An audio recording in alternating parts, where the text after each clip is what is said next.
Hello everybody, welcome back to C++ programming. I am Root of the Null, and in the last tutorial we were looking at functions that had arguments. We had a very simple, very primitive and kind of basic example, which is simply adding, and that took advantage of the plus operator, the addition operator in C++, and I'm going to kind of revamp this. I'm going to go ahead and save a copy of my code here, and I'm going to rename this to 08 functions with default arguments .cpp.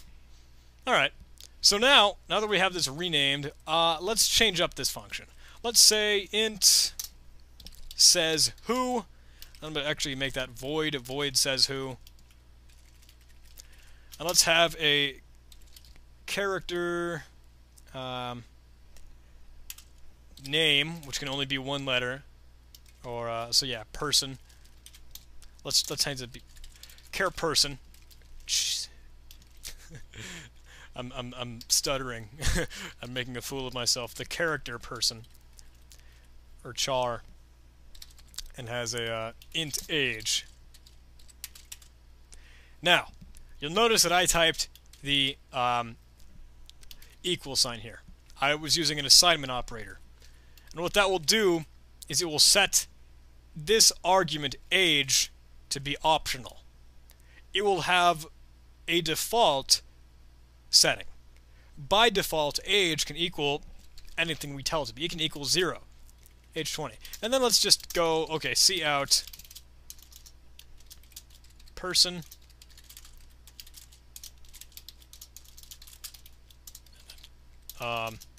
person age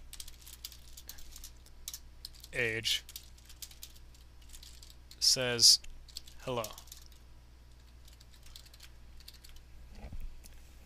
This person, whatever we pass, person A, person B, person C, person D, person X, whatever, he can have any age, which by default will be 0, like we know, we'll say hello. So now if I run says who inside of the main function, we need a person. That's a mandatory argument. It does not have a default value. Says who, let's say A. Now if I run this code, if I get over to my Terminator, G++08, let me just clear the screen here, and a.out. Alright, I got an error here. What's going on? Alright, that's a pretty simple one. I just forgot my semicolon before the return 0 in the main function. Okay, now let's get over here. Oh, I got another problem. Again, I just forgot the semicolon before the end of this function here in says who. After cout, actually let's add an end line over at the bottom here. Okay. Now we can run the code, hopefully. Nope, another problem. Okay, I see the problem. This is kind of something that's we'll have to hint on in the future as we move on. In my says who call in the main function, I used 2 apostrophes for the quotation marks. I use 2 quotations.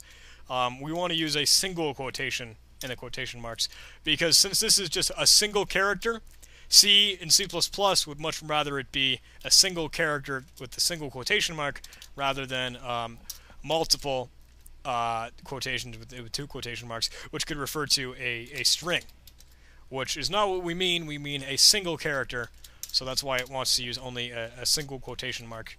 That's through its quotation marks.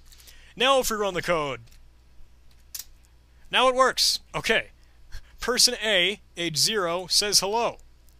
Okay, cool. By default, it's going to see that age is equal to 0. Although we can pass in a value for it. We can say person A is age 30, right? Person A, age 30, says hello. That works well. They can have a negative age. I mean, we can do whatever we want right now. We did not really limit this, but person A, age 20, age negative 20, says hello. What if we did more with this? Right now, the age is the only default parameter. It has a default setting. We can change this to 20 if we wanted it to, and we can remove this down here. Now by default, that person is age 20. But what I'm getting at is that the optional parameters typically appear last in the list of parameters in your function. You can have as many as you'd like, though. we can say, okay, character person, that can be A by default. He's going to be default age 20. What if we said X, person X, who's going to be age 45, can say hello. Person X, age 45, says hello. But if I remove that 45 age, by default, he's going to be age 20. Now what if I say, okay, he's not person X anymore. What if I just ran this without any arguments? It'll use the default ones, A and 20. Now if I run this code, person A, age 20, says hello. These are all the default arguments. If I had another argument like int ID that is not optional, it cannot go in between these optional parameters. Let's check it out. Nope. Default argument missing for parameter 2, avoid says who, that sort of thing. It cannot go there.